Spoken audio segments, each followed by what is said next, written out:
14h-16h, Brigitte Lahaie, Sud Radio. Bonjour à tous, nous sommes ensemble durant 2 heures, nous sommes sur Sud Radio bien sûr. Alors moi j'aime bien cette image de l'intérieur et de l'extérieur de soi.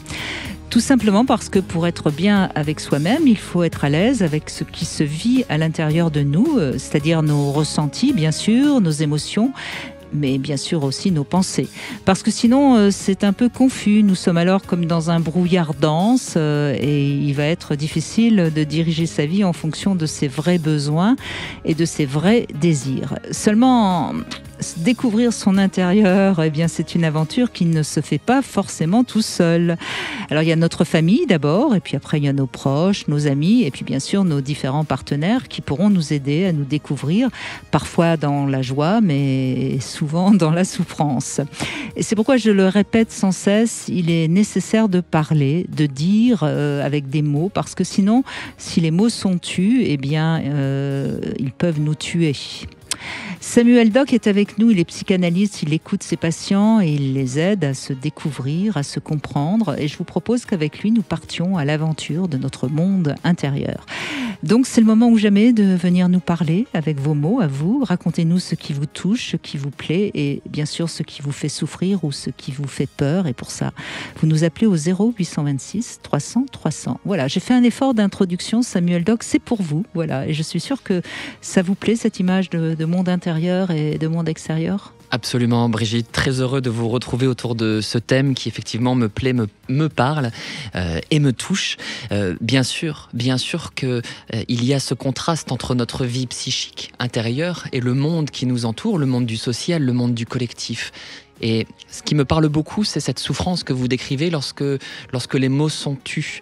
Parce qu'on reste piégé dans cette intériorité, dans ce qui pourrait s'apparenter à une forme d'étrangeté au monde. Quand on est seul avec soi-même, on ne se reconnaît pas forcément. Et ce qui nous permet de sortir de cette solitude, de cet état d'âme, c'est la parole. C'est l'unique vaisseau qui nous permet de cheminer vers l'autre, de rencontrer l'autre et de dépasser toutes nos fragilités, toutes nos vulnérabilités intérieures. Voilà, je crois que c'est vraiment important. Alors très souvent, notamment quand on était avec Michel Odoul, on parle des mots du corps. Hein. On sait à quel point l'esprit et le corps sont reliés et quand l'esprit ne peut pas exprimer, eh bien c'est souvent le corps qui va parler à sa place. Donc ça c'est une chose que nos auditeurs entendent souvent bien sûr et que vous entendez j'imagine souvent dans votre avec vos patients. Hein. Absolument, le corps c'est une toile magnifique et parfois même terrible pour exprimer bien tout ce qu'on ne peut pas dire. C'est un véritable parchemin vivant. Et là encore, lorsqu'il y a des problèmes psychosomatiques, c'est-à-dire par exemple de l'eczéma, des problèmes intestinaux ou que sais-je encore, ça mérite toujours de comprendre et d'essayer de déchiffrer, je sais que vous le faites souvent dans cette émission, de déchiffrer la grammaire du corps, parce que c'est aussi une grammaire du cœur, en fait. Exactement. Alors, il est certain que lorsqu'on est enfant, obligatoirement, nos parents, même s'ils sont suffisamment bons, comme le dit un certain psychanalyste, n'est-ce pas, Winnicott, ils peuvent pas comprendre tout nos parents. Et donc, en tant qu'enfant, on a forcément des émotions qui n'ont pas été comprises, des émotions, et ça provoque donc des blessures. Et à un moment donné, quand on grandit, si on veut être plus en accord avec soi, hein, c'est important de travailler sur tout ça. Alors, il y a des gens qui n'ont pas forcément besoin d'aller faire une thérapie, mais c'est important quand même de pouvoir communiquer et de parler. Et quand il y a quelqu'un qui ne sait absolument pas parler de ses émotions ou de soi, ça veut dire qu'il y a certainement derrière une grande souffrance. Je crois que c'est ce que vous nous enseignez dans votre émission, Brigitte, quand j'entends les témoignages des personnes en souffrance qui vous appellent et qui tout à coup se rendent compte, et c'est un bon exemple finalement de cette démarche thérapeutique, et je crois vraiment que ce que vous faites est d'ordre thérapeutique, je crois que c'est pouvoir se rendre compte que en fait, une fois que les choses sont dites, elles font un petit peu moins peur. On peut se les représenter, on peut les apprivoiser. Et ce que j'apprécie beaucoup dans votre démarche, c'est qu'on se rend compte aussi qu'il n'y a pas qu'une seule manière de les lire. Quand on est seul avec ce qui nous affecte, avec ce qui nous touche, on est convaincu qu'il n'y a qu'une seule interprétation de l'événement, du choc, du trauma. Alors que quand on rencontre le point de vue d'un autre, eh bien on se rend compte qu'il y a parfois une infinité de manières de lire justement cette histoire-là. Alors c'est vrai, je vais être un peu polémique, mais aujourd'hui on aime bien les choses univoque, monolithique, surtout en ce qui concerne l'identité. Il faudrait avoir une seule identité. Mais nous sommes des multitudes, nous sommes une pluralité. Et le langage, de par son mouvement, de par cette constante transformation, nous invite à penser le singulier comme l'universel. Nous ne sommes pas un, nous sommes plusieurs. Oui, et puis on va évoluer au fil de notre expérience, de notre vie, de l'âge, de nos rencontres. Moi, j'aime bien, c'est Jean-Michel Gourlian qui travaille beaucoup sur le désir mimétique et qui me disait tout le temps, qui me dit tout le temps, parce que il est toujours là, que chaque fois qu'on rencontre quelqu'un avec qui on a un échange un peu plus, enfin pas simplement quelqu'un qu'on croise dans la rue, eh bien notre petit moi va se modifier, quoi. Et c'est ça qu'il faut aussi entendre, c'est que on est des êtres de lien et nos rencontres, nos interactions nous façonnent, quoi. Absolument, et notre langage, et vous le dites extrêmement bien, c'est une empreinte vivante, une synthèse de toutes nos expériences affectives. Les mots que je suis en train d'utiliser pour vous parler sont la somme de mes lectures, de mes expériences. Quand on parle avec toute son histoire, tout ce qu'on a vécu. Et je compléterai une chose extrêmement pointue que vous avez dit par rapport à l'enfance, c'est que le rapport au langage, il survient lorsque la mère s'en va, lorsque l'enfant est tout petit, et qu'il va commencer à babiller, à parler pour compenser cette absence, pour nommer en fait ce qui fait défaut tout à coup, ce qui se dérobe à lui. Et ça, on en porte des traces tout au long de la vie. On parle parce que nous sommes manquants. Et c'est en ça que la parole a attrait au désir. On nomme ce que l'on désire. Et encore pour ça, et je crois que vous nous aidez pour parvenir à ce but-là, encore faut-il pouvoir justement le penser, le représenter, le comprendre. Oui, alors moi, ça me fait penser à quelque chose, excusez-moi, c'est un petit peu d'actualité. On a de plus en plus de jeunes qui, au lieu de parler, se donnent des coups.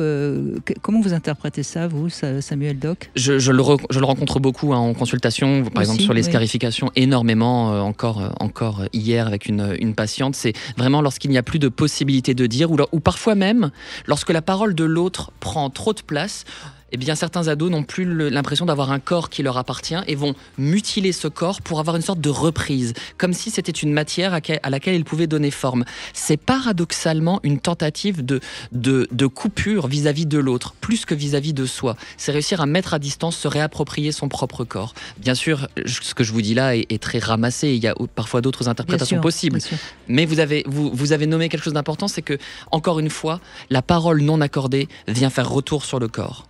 D'accord, mais ça veut dire que cette parole non accordée pour ces adolescents, ça veut dire quoi ? Ça veut dire que les parents n'ont pas su apprendre le langage, ou n'ont pas échangé de langage avec l'enfant. Tout à fait. Il y a une sorte d'absence de langage dans l'enfance. Ou parfois ne veulent pas entendre. Le cas, par exemple, des ados qui ont envie d'exprimer leur souffrance psychique et les parents qui vont dire « mais tu nous embêtes, ça suffit, tout va bien, regarde tes résultats scolaires ».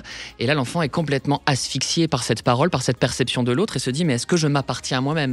Et c'est là que peuvent intervenir les scarifications. Moi, je rencontre effectivement souvent cette situation-là. Oui. Alors, on parle plus beaucoup du journal intime. Est-ce que c'est une manière, Samuel Doc, de se découvrir, d'apprendre à se connaître ? Est-ce que c'est une manière finalement de dire les choses ou pas ? Ça me touche que vous en parliez parce que j'y songeais en venant pour vous rejoindre en studio. Je me disais que finalement, la thérapie, c'est un acte d'écriture. Et parce qu'on se raconte et on retrace notre histoire, on comble les lacunes. Et quelque part, c'est aussi ce qu'on fait dans un journal intime. Alors c'est vrai que ce qui est intéressant, et si on pense par exemple à Freud, quand il tenait son journal ou quand il tenait sa conversation épistolaire, eh bien, il s'adressait à un autre. Peut-être que quand on écrit un journal, on s'adresse déjà à un autre, invisible, impalpable, mais bien réel. D'accord. Alors, quel conseil que vous pourriez donner comme ça à ceux qui nous écoutent, Samuel Doc, pour se connaître, enfin, pour déjà ne pas se tromper sur soi, peut-être ? C'est peut-être le premier conseil qu'on peut donner. Mais je crois que vous venez de le donner, le conseil, Brigitte. C'est, si vous n'avez pas forcément... Vous en avez donné 2, implicitement. Tenir un journal, ça peut être un premier pas pour dire l'indicible, parce que ça n'appartient qu'à nous, c'est une manière de se le représenter. Et aussi, quand vous avez parlé des parents un peu plus tôt, trouver les bons interlocuteurs. On n'est pas obligé de tout dire à tout le monde, il n'y a pas d'obligation. Et parfois, si une personne semble fermée à un certain sujet, une autre pourra vous écouter. Et je pense que ce que vous avez dit précédemment sur ce point-là est pertinent. Parfois, les parents ne peuvent pas entendre, parfois les amis ne peuvent pas entendre. On trouve toujours une oreille quand on cherche.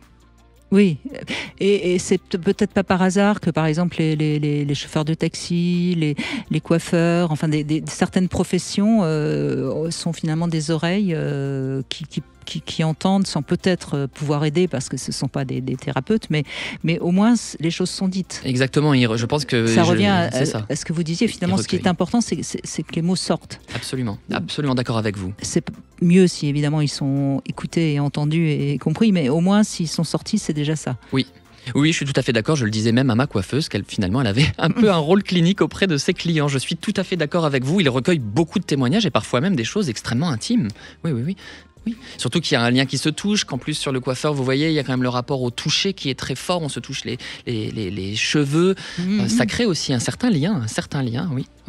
Et puis aussi peut-être un autre conseil, je pense à une psychanalyste, Catherine Audibert, qui avait vécu le drame terrible de perdre son fils, qui en parlait dans son livre Le temps de la perte, chez Albin Michel, je crois, qui disait que lorsque son fils est décédé, elle ne pouvait plus parler.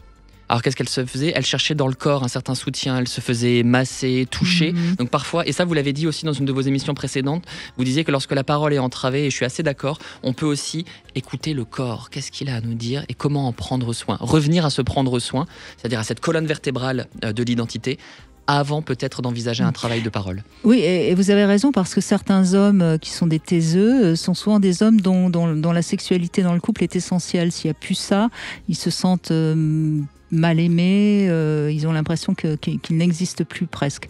Donc on voit bien que là, c'est aussi le corps, et particulièrement évidemment la sexualité, qui est quand même, si je puis dire, l'explosion du corps, qui devient presque indispensable. Absolument, c'est comme si on perdait une langue, une grammaire, un lexique, une manière d'éprouver et de se soulager, parce que la parole, c'est de la libido. Freud nous l'enseigne, on se soulage de quelque chose avec la parole, elle investit, elle va et vient sur des objets, il en va de même pour la sexualité. C'est ça. Alors, si on parle trop de sexe, finalement, on a moins besoin de baiser. Il faut que je fasse attention. On sublime trop. Je suis en danger. Bon, en tout cas, avec Samuel Doc, on va vous aider à découvrir votre moi intérieur. Si vous avez envie de communiquer, de nous dire comment vous avez appris justement à découvrir qui vous êtes, eh bien, vous nous appelez au 0826 300 300. J'y arrive. Dans un instant, nous retrouvons François, justement, qui va nous dire tout ça. 14h-16h, Brigitte Lahaie, Sud Radio. Nous sommes en compagnie de Samuel Doc et nous mettons les mots qu'il faut sur ce que vous êtes. Voilà, donc n'hésitez pas à nous appeler. Je rappelle que vous êtes l'auteur de ce livre L'enfant thérapeute aux éditions Plomb, un livre tout à fait touchant où vous racontez justement votre enfance et votre relation à une mère un petit peu, allez, on va dire dissonante pour dire un mot gentil. Bonjour François. Bonjour Brigitte, bonjour Samuel. Bonjour François. Donc, enchanté. Écoutez, moi je vous appelle parce que on a eu l'occasion déjà de discuter il y a quelques années. Moi j'ai depuis 4 ans, ma femme est complètement fermée au dialogue concernant la sexualité. Uniquement ça, on s'entend très bien sur tout le reste. Mais sur la sexualité, elle veut plus en parler. Il y a 4 ans, suite à une dispute, elle m'a dit qu'elle faisait une croix sur sa vie sexuelle, donc à 55 ans, c'est quand même jeune, hein. Et quand j'essaye de lui en parler, elle reste complètement fermée. Voilà. D'accord. Alors qu'est-ce que, si vous voulez, alors je vais essayer de faire court. Pourquoi effectivement elle s'est fermée il y a 4 ans. On a pratiqué le libertinage pendant 25 ans. Tout se passait très très bien. Moi malheureusement il y a 7 ans, à l'âge de 52 ans, j'ai eu la maladie de la péronie, j'ai dû être opéré, mais elle était de forme grave, très très. Là, j'avais oui, donc il fallait en effet opérer. Ouais, bien il fallait sûr. opérer. Et suite à cette opération, j'ai perdu à peu près 3-4 cm de verge. Je vous avais expliqué, rappelé à l'époque. Et ma femme lubrifiant énormément, effectivement, lorsque on faisait l'amour, elle n'avait plus aucune sensation avec moi. Alors quelque part, comme on faisait du libertinage, on arrivait à compenser. Moi, je m'apercevais que j'arrivais à faire jouir d'autres femmes sans aucun problème. Vous savez, c'est pas 2-3 cm de moins qui change grand-chose. Je suis d'accord, absolument. Là, je crois que l'excuse, encore une fois, est bien trouvée. Hein. Peut-être. Alors, mais c'est vrai que après, c'est peut-être inconscient de sa part. Hein. Je ne suis pas en train de l'accuser d'avoir pris ça comme excuse, mais ça a certainement permis de. Alors, il y a eu autre chose qui s'est passé il y a à peu près 4 ans. Hein. C'est le fameux MeToo. Oui, peut-être, mais bon, nous, ce qui s'était passé, c'est que donc du coup, on continuait le libertinage et moi, je vous dis, j'arrivais à faire jouer une femme, et elle prenait son pied avec d'autres mecs. Et puis bon, au fur et à mesure, je me suis aperçu que des plans pluralité, enfin ou des hommes ou des plans avec couple, on passait uniquement avec des plans avec des hommes. On arrêtait les femmes. Et puis après, elle me disait, moi j'aimerais bien avoir un partenaire régulier plutôt que de changer. J'ai dit pourquoi pas. Et puis avec tout le temps le même partenaire.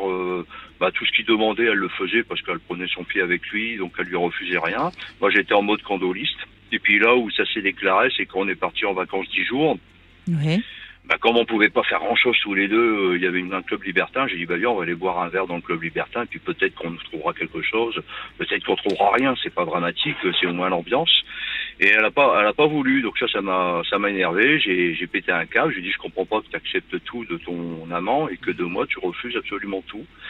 Et donc elle m'a clairement dit, elle me dit, écoute, moi je veux bien qu'on continue une relation avec un homme, je veux pas d'autres femmes. J'ai dit, et moi, alors sexuellement, j'ai quoi? Elle dit, écoute, tu seras candoliste. Donc moi j'ai refusé.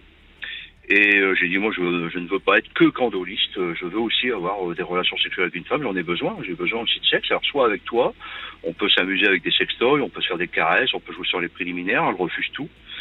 Et je lui ai dit, écoute, si moi je peux pas avoir de rapport avec une femme que toi tu veux pas me satisfaire, dans ce cas-là tu ne verras plus ton amant. Donc je l'ai appelé, je lui ai dit qu'on arrêtait tout. Il a même fallu que j'aille chez lui pour lui expliquer, lui mettre un peu les points sur les i, les barres sur les t pour arrêter définitivement. Et on a même parlé de divorce, puisque j'ai pris rendez-vous chez un avocat pour divorcer. Elle m'a demandé d'annuler le rendez-vous, qu'elle voulait qu'on reste ensemble. Mais elle m'a dit aussi, écoute, puisque c'est comme ça, ok, j'aurai plus de relation avec personne, toi non plus, et je fais une croix sur ma vie sexuelle. D'accord. Voilà. Dans ce que vous racontez, François, encore une fois, la sexualité, c'est le symptôme, hein. C'est-à-dire qu'il y a quelque chose dans votre couple qui fonctionne plus et elle vous le fait payer en se refusant sexuellement. Alors je simplifie, hein, et dans l'histoire, je pense qu'il y a un vrai bilan qu'il va falloir faire parce que de toute façon, vous n'avez pas envie de continuer dans ces conditions, j'imagine. Là, je regrette même, si vous voulez, d'avoir annulé le rendez-vous chez l'avocat. Je pense qu'il aurait fallu, ça aurait peut-être été difficile, mais plutôt divorcer. Alors, je vous cache pas que maintenant, j'ai 60 ans, je me dis divorcer à 60 ans, j'ai peur, j'ai quelque part peur de me retrouver tout seul, parce que je me dis, après tout, à part le sexe, tout le reste va bien, hein, à part le sexe. C'est pas. Alors peut-être que la solution, c'est d'aller faire du sexe tout seul en club libertin et puis continuer votre couple, parce que si elle vous a demandé d'annuler le divorce, c'est qu'elle n'a pas non plus envie que vous vous sépariez. Elle m'a proposé, elle me dit, si tu veux prendre une maîtresse, il n'y a pas de souci. Alors, qu'est-ce qui vous en empêche? Oui, mais bon, comme je lui ai dit, je suppose que si je prends une maîtresse, que toi tu vas vouloir prendre des amants, et ce qui serait logique quelque part, parce qu'elle a besoin de sexe, mais que ça, je ne supporterais pas, parce que moi j'aime bien faire l'amour avec elle, avec d'autres personnes, en sa présence, faire l'amour avec un homme. Oui, mais vous voyez, là vous êtes tous les deux sur des positions qui ne sont pas compatibles, donc il va falloir trouver quand même quelque chose. Si, je lui ai dit, si c'est ça, autant qu'on se sépare, parce que je ne supporterai pas. En tout cas, j'entends que la sexualité devient un moyen de sanction, un moyen de pression. Il y a aussi, je crois, dans votre récit, quelque chose qui est important, c'est la figure de cet amant qu'elle a vu pendant un certain temps, auquel peut-être elle s'était attachée aussi, puisque finalement, quand la relation s'éteint, il est question de vous sanctionner pour l'en priver. Et on parle justement de sexualité, de relation. Qu'en est-il des sentiments? Qu'est-ce qu'elle vous dit? Elle vous dit qu'elle vous aime? Vous lui dites que vous l'aimez? Qu'en est-il des sentiments? Qu'en est-il des sentiments? Voilà. Elle m'aime, elle me dit qu'elle m'aime, elle me le dit sans problème. Je pense qu'elle me voit comme le père de ses enfants et son mari, non pas comme un amant. Et les sentiments vis-à-vis de la personne, de son amant, oui, effectivement, elle avait des sentiments. Moi, j'ai surpris des conversations téléphoniques où c'était quand même tous les deux, qu'elle lui disait effectivement qu'elle avait des sentiments pour lui. Et lui, lorsqu'il venait nous voir, c'était toujours avec des cadeaux, des beaux cadeaux, quoi. C'était la bouteille de parfum, 120 €, vous voyez, c'était pas des petits trucs, quoi. Voilà. Ça nous surprend pas. Bon, restez avec nous, on va faire une petite pause. François, on se retrouve et on va essayer de voir comment vous pouvez vous sortir de cette situation qui est quand même un peu ennuyeuse parce qu'on est vraiment dans une lutte de pouvoir où la sexualité évidemment est un petit peu l'arme fatale. On se retrouve dans un instant, puis nous accueillerons également notre Sexy News, Flore Chéri, qui nous rejoint. 14h-16h, Brigitte Lahaie, Sud Radio. Samuel Doc est avec nous, psychanalyste, et on voit l'importance des mots et de ce qui ne se dit pas, François. Parce que moi, je crois qu'il y a des tas de choses qui ne se sont pas dites entre vous depuis pas mal de temps. Moi, je vous sens quand même très en colère contre elle. Et ça, c'est jamais très bon. Parce que la colère, c'est un tue-l'amour. Disons que oui, je suis en colère, si vous voulez. Effectivement, je suis en colère. Mais je comprends, attendez. Non, mais je veux dire, je cherche pas non plus à... Je comprends ma colère aussi, si vous voulez, parce que j'ai proposé une thérapie de couple. J'ai proposé une thérapie de couple, elle refuse. Je suis allé voir un psychologue à la fin de la séance. Il m'a dit clairement, écoutez, il faut une thérapie de couple. Voilà. Donc je lui ai proposé. Elle a déjà fait des thérapies de son côté, mais au bout de 3-4 séances, elle arrête. Mais c'était avant. Hein. Quand je lui ai dit, écoute, le psychologue m'a proposé une thérapie de couple, elle m'a répondu, non, ça va être encore de ma faute. Bon, donc quelque part, je me dis, je sais pas ce que les autres lui ont dit, mais il y avait dû y avoir quelque chose. J'ai proposé qu'on s'amuse tous les deux, même s'il n'y a pas de pénétration avec des jouets, tout ça, elle refuse. J'ai proposé plein de choses. Oui. Et quand je lui propose à elle de dire, mais toi, qu'est-ce que tu veux, qu'est-ce que tu proposes, on peut peut-être trouver une solution. Non, elle reste fermée. Elle dit, non, rien. Brigitte, alors, je suis en colère par rapport à ça, parce que si vous voulez, je suis pas parfait, je suis pas parfait, mais j'essaye d'apporter des solutions, et enfin, j'ai un mur. Voilà. Et le divorce, c'est pas la solution, de toute façon. Mais, en tout cas, vous n'en avez pas envie, ni l'un ni l'autre. J'ai pas envie. Vous l'aimez encore ? Bien sûr, je l'aime. Ah, ça, c'est clair, je l'aime, ma femme. Je suis hyper triste. Tous les soirs, elle s'endort dans mes bras. D'accord. Donc, elle m'aime, il y a de la tendresse, mais il n'y a plus de relation. Parce qu'elle doit se dire, on a essayé 2 fois de refaire l'amour, au milieu de l'acte, il faudrait. Désolé, je sens rien. Ouais, mais ça c'est quand même. Quoi qu'on en dise, je sais ce que c'est que la maladie de la Peyronie. Samuel, vous savez ce que c'est, j'imagine. Bon, ça rétrécit un petit peu la longueur du pénis, mais ça ne change rien au diamètre. Donc, je vois pas pourquoi d'un seul coup, elle ressent rien alors qu'elle ressentait avant. Vous voyez, elle ressent peut-être moins parce que aussi dans les amants qu'elle prenait, elle avait besoin d'hommes. Elle avait besoin d'hommes qui étaient particulièrement bien montés, comme on dit. C'est ça. Enfin, elle prenait que des hommes de couleur, quoi. Voilà, c'était. D'accord. Leur réputation n'est pas fausse, et c'est vrai que c'était des hommes. Je rentrais dans le détail, mais c'était quand même certes assez gros, donc la grosseur joue, et sur la longueur aussi. Voilà, quoi. D'accord, mais je sais pas, elle jouait aussi avec des caresses. Est-ce qu'elle est uniquement vaginale ? Elle est très peu préliminaire avec caresses, parce que pour les caresses, elle avait subi lorsqu'elle était enfant des attouchements. C'est même pour ça qu'elle a fait des séances de thérapie par la suite, parce que la personne est passée au tribunal, mais au moins 30 ans après. Donc voilà, donc c'était pas si vieux que ça. Et donc tout ce qui est caresses préliminaires, même avec ses amants, elle est pas très caresse et préliminaire. Elle aime bien passer à l'acte assez rapidement. D'accord. Si après on veut faire un cunnilingus, oui, dans l'acte, comme elle est excitée, là, après on peut faire ce qu'on veut. Là, ça passe si vous voulez. Mais commencer par les préliminaires, c'est plutôt la fin, les préliminaires. Vous voyez, ça serait plutôt ça. Voilà. Oui, parce que ça lui rappelle son traumatisme, évidemment. Oui, voilà.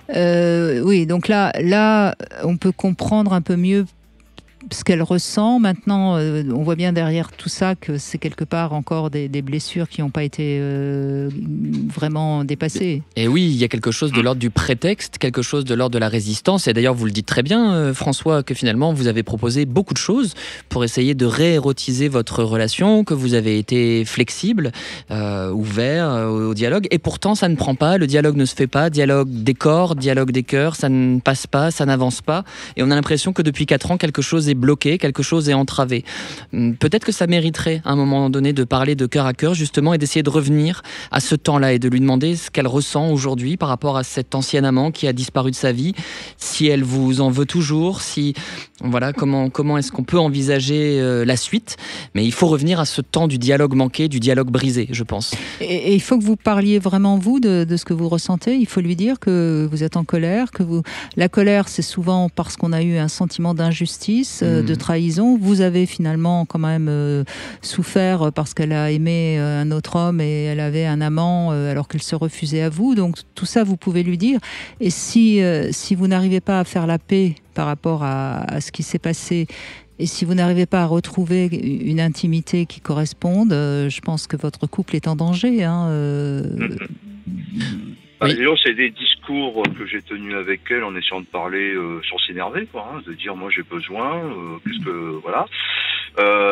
Son ancien amant, c'est un peu par hasard, on était en vacances il y a de cela 3 mois. Son téléphone a sonné, c'était lui. Elle était même étonnée parce qu'elle avait effacé son numéro et tout, donc elle savait pas qui l'appelait quand elle a décroché. Et j'entendais un peu conversation. Il dit j'ai plus de nouvelles de toi depuis 3 ans et elle a répondu non, de toute façon moi j'ai tourné la page, on a arrêté tout ce qui est libertinage, donc effectivement c'est fini et voilà. C'est tout. Donc il a dit je comprends, il a raccroché. Donc elle a même pas essayé. Elle aurait pu des fois, ça va être contente de l'avoir au téléphone, de discuter. Non, mais je pense François, je pense que votre femme, elle s'est un petit peu enfermée dans une sorte de vie plus où on met de côté tout ce qui était pourtant fun, etc. Mais quelque part, ça, à plus ou moins long terme, ça va lui faire du mal, quoi. Oui, parce que l'horloge tourne. L'horloge tourne. Elle a 59 ans.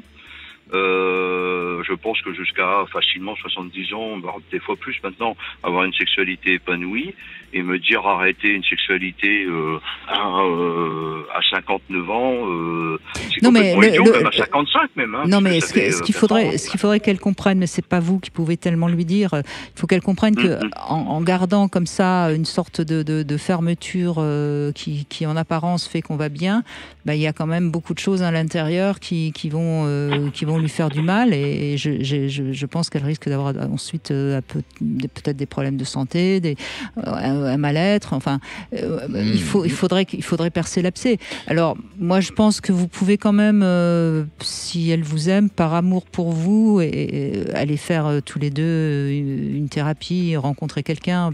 Dites-lui que vous souffrez, ne dites-lui pas que vous avez besoin de sexe. Oui, voilà, c'est ce que j'allais dire, Brigitte. Attention à ne pas lui mettre la pression, parce que ça va évidemment aggraver la situation. C'est-à-dire que parfois, à trop chercher des solutions par soi-même et des solutions concrètes, matérielles, objectives, on empêche l'éclosion de la parole, l'éclosion du désir de l'autre. Et ça va renforcer la résistance face à vous. Donc je rejoins Brigitte sur ce point. Merci en tout cas François, merci de votre témoignage. On voit l'importance des mots et c'est pas Flore Chéri qui va nous dire le contraire. Bonjour Flore. Oui, bonjour Brigitte, vous avez raison. Il est question aujourd'hui de savoir en quoi la parole est essentielle et à quel point les mots peuvent faire la différence, surtout pour parler de l'intime. Et je viens sur votre plateau avec cette question. Avons-nous assez de mots pour parler de sexe? Alors pour ma part, comme vous le savez Brigitte, j'aime beaucoup la littérature érotique, j'en écris et évidemment comme tous les auteurs, les autrices, je manque cruellement de mots pour qualifier la chose. J'utilise alternativement les termes queue et bite pour parler du pénis, chatte pour parler du sexe féminin, j'évite moule parce qu'on n'est pas en Bretagne, schneck parce qu'on n'est pas en Alsace, abricot parce qu'on n'est pas dans le Roussillon et foufoune parce que merde on n'a plus 4 ans. Bref, il ne me reste pas beaucoup de matière pour expliquer comment papa rentre dans maman. Avec des terminologies qui sont ni trop techniques, ni trop anatomiques, ni trop métaphoriques, mais quand même qui donnent la trique.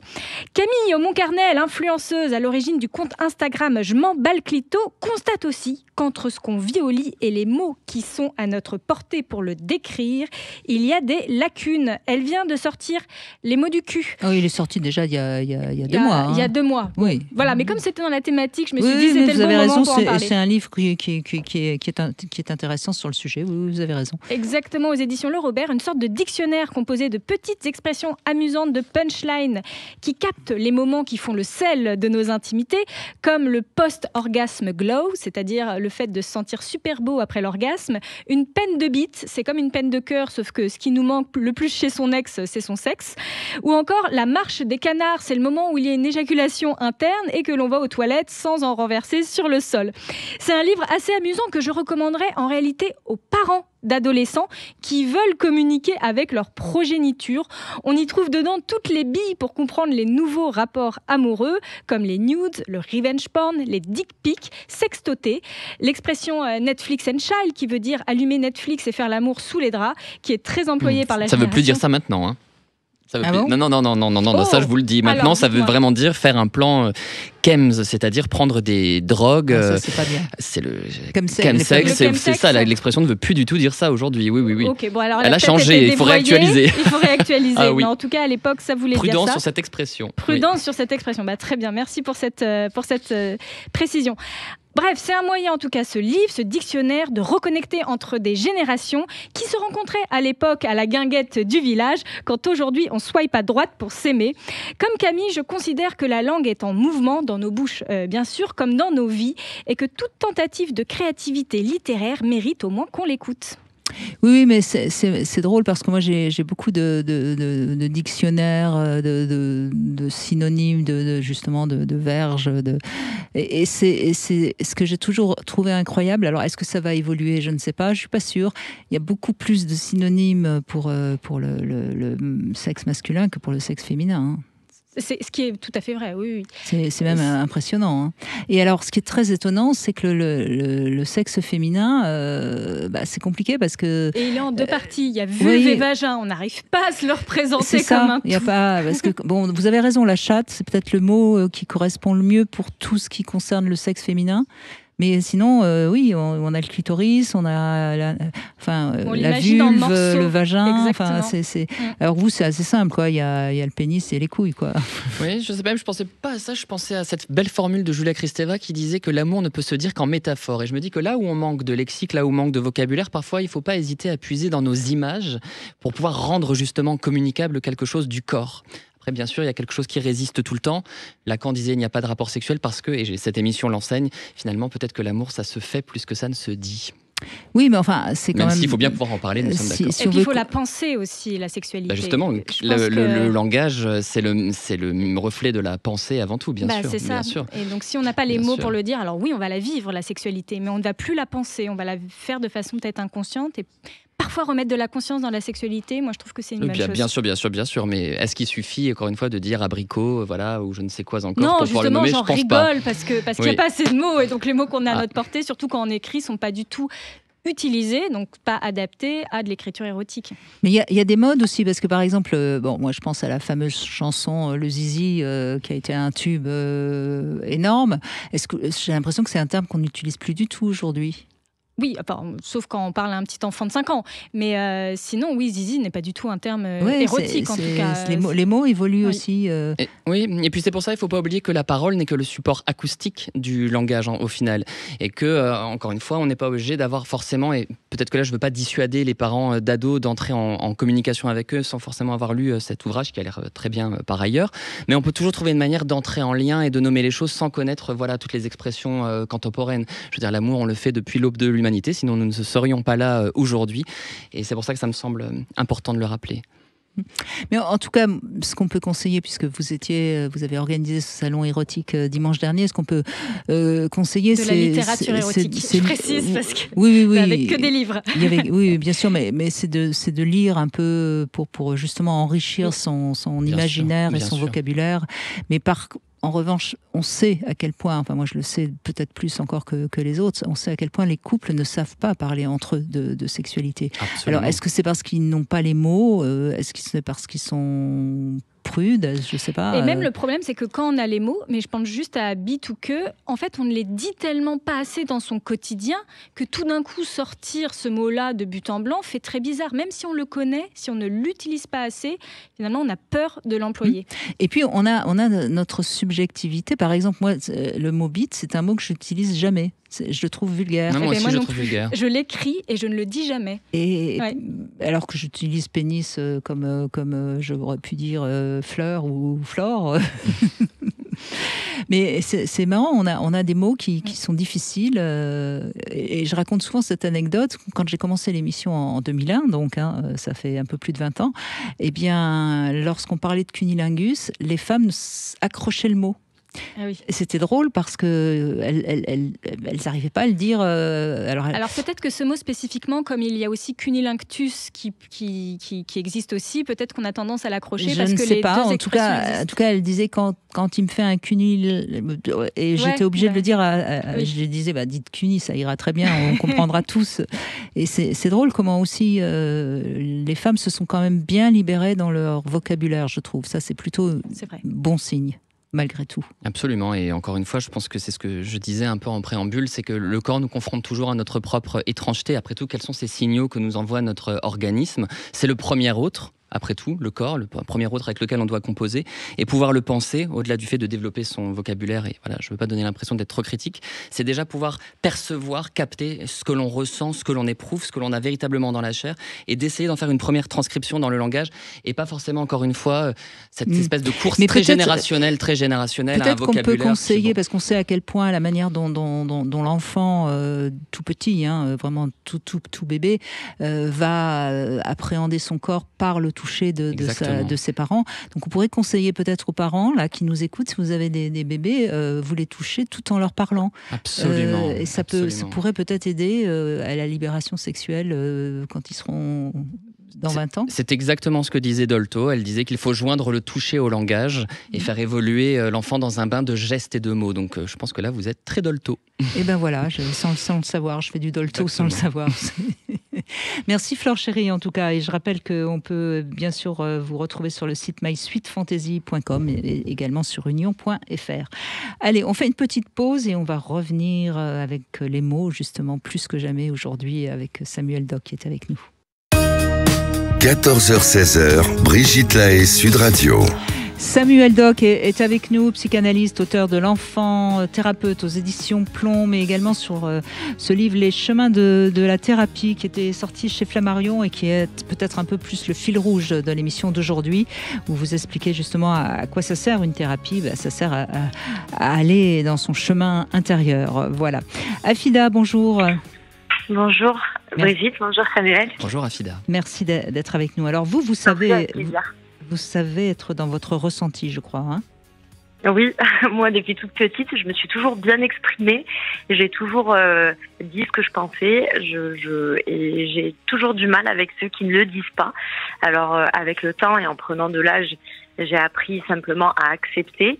Mais il y a quand même une petite part de frustration en moi parce que j'aime bien exprimer mes sentiments, j'aime bien dire ce que je ressens, j'aime bien dire tout en fait. J'aime pas qu'il y ait des non-dits, des tabous, des choses comme ça. Je n'aime pas ça. Mais finalement dans tous les domaines en plus. Ah. Oui, alors ça c'est intéressant parce que vous voyez, vous êtes dans ce qu'on appelle souvent la projection de soi sur les autres. Hein. C'est-à-dire que comme vous savez tout dire, vous savez, enfin en tout cas peut-être pas tout, mais vous savez exprimer très facilement votre ressenti, vous aimez bien qu'en face ce soit pareil. Sauf que les autres ne sont pas comme nous. Et oui. Et oui, vous l'avez remarqué. Je pense que la maturité c'est de savoir l'accepter aussi. Et j'arrive. J'apprends. Oui, vous avez raison. La maturité, c'est aussi d'accepter que l'autre ne soit pas comme nous. On est d'accord. Et quand vous pensez à ces tabous, Anilda, vous pensez à quel genre de tabou ? Parfois, je vois autour de moi des gens, dans leur couple, sexuellement, ils n'osent pas dire les choses. Alors que pour moi, il est essentiel de dire à son partenaire ce qu'on aime, ce qu'on aime qu'il nous fasse. Très juste, très juste. Parce que sinon, on se retrouve dans un schéma de silence. Exact. Qu'on ne parle pas de certaines choses parce que c'est compliqué dans le passé de l'autre ou des choses comme ça, de la vie, on va dire, d'une manière générale. Pourquoi pas ? Mais sexuellement, si on ne dit pas à son partenaire, ma foi, on reste frustré et on n'arrive pas à le dire parce que peut-être qu'on est pudique un peu trop. Et en soi, on est malheureux. C'est très juste. Je suis tout à fait d'accord avec vous. Et lorsque vous parlez des traumas de l'autre, d'ailleurs, ce que je trouve intéressant, et ça rejoint un petit peu ce que disait Brigitte en introduction de cette émission, c'est que vous savez, parfois, il y a du temps. Parfois, c'est pas le bon moment pour dire, mais ça le sera un petit peu plus tard. On grandit sans cesse avec notre langage, avec notre parole. Et parfois, les patients me disent, mais pourquoi est-ce que je devrais dire ça à mon partenaire ou à un tel ? De toute façon, il ne peut pas l'entendre. C'est vrai, il ne peut pas l'entendre pour le moment. Mais peut-être, et je me souviens, Brigitte, vous aviez dit la même chose dans une émission précédente, peut-être que les événements le conduiront par la suite à repenser à ce que vous aviez dit. Vous voyez ? Exactement. C'est une question de temporalité, le langage. Complètement. Ah oui, complètement. Et même des fois dans la famille, il y a des choses qu'on disait peut-être jeune à sa maman ou à son papa et qu'il n'arrivait peut-être pas à entendre. Mais je trouve qu'avec l'âge, il y a beaucoup de choses qui se font. Moi-même, j'en suis l'exemple. Je trouve qu'il y a quelques années, peut-être qu'il y a des sujets sur lesquels je voulais peut-être pas aller. Mais aujourd'hui, j'ai de la facilité à aborder ces sujets et surtout, j'arrive à les entendre. Et forcément, quand on arrive à entendre un sujet, une discussion, peu importe, vraiment peu importe le domaine, je trouve qu'on se sent déjà un peu plus libre, peu plus libre et on se sent limite léger finalement, de parler de tout. Ça veut peut-être dire aussi que vous êtes prête à accepter l'altérité. Peut-être que vous êtes prête à entendre des choses qui ne vous feront pas plaisir. Peut-être que vous êtes prête à ça aujourd'hui, que vous avez cette maturité. Je suis complètement prête et d'ailleurs je le dis. Je le dis à mon mari, je lui dis tout le temps, s'il y a quelque chose qui ne va pas, je préfère que tu me le dises et rapidement, plutôt que tu laisses ça mûrir en toi et peut-être après quand ça sort, finalement c'est sorti de contexte, finalement le temps il est passé donc je ne le vois pas et je ne le perçois pas pareil. Mais quand je fais quelque chose qui ne va pas, il faut me le dire de suite, comme moi je le fais. Moi je suis peut-être dans l'exagération, c'est-à-dire que moi je fais remarquer à tout le monde les choses et je le fais de suite. J'ai de la répartie. Oui, mais vous avez raison, sauf qu'il y a des personnes qui ne supportent pas qu'on leur dise les choses, et donc vous risquez de vous fâcher avec des personnes. Mais bon, en même temps, se fâcher avec des personnes qui ne supportent pas qu'on leur dise les choses, c'est pas très grave. C'est pas très grave. Et ce qu'il y a certainement, c'est que votre capacité à parler fait que sans doute vous avez une capacité à entendre. Oui, franchement, oui, complètement. Bien sûr, bien sûr. Bien évidemment que parfois, il y a des vérités qui ne sont pas bonnes à entendre, mais il faut les entendre. Mais oui, surtout que, enfin, je veux dire, à part certaines personnes qui font exprès de nous dire des choses désagréables, mais dans l'absolu, quand on aime quelqu'un, que ce soit en amitié ou en amour, si on lui dit quelque chose, c'est pour l'aider à évoluer, et à se connaître. C'est pas pour lui faire du mal, bien sûr. On peut le dire avec de la bienveillance, on peut le dire d'un ton sympa. Écoute, là, j'ai pas vraiment apprécié ce que tu as dit. J'ai trouvé que c'était un peu blessant pour moi. Est-ce que tu t'en rends compte, toi ? Finalement, moi, je fais comme ça avec mes enfants, même avec mes enfants dans la communication. Je leur dis. Mais je crois que quand quelqu'un nous dit quelque chose, par exemple, Samuel Doc, si je vous dis quelque chose, il me semble que vous êtes un peu, je ne sais quoi, j'ai pas de spécialement quelque chose à vous dire. De toute façon, vous allez l'entendre, vous allez y réfléchir, et si vous ne comprenez pas, vous allez dire mais pourquoi tu me dis ça, et ça va vous permettre d'avancer sur vous-même, et je crois que c'est ça aussi la communication avec les autres. Exactement, c'est une musique qui se joue à deux et qui implique effectivement nous on emploie un terme un peu technique, on parle d'apprentissage vicariant, ça veut dire qu'un pas de l'autre, hop, engendre un pas de l'autre, et ainsi de suite, on peut progresser comme ça.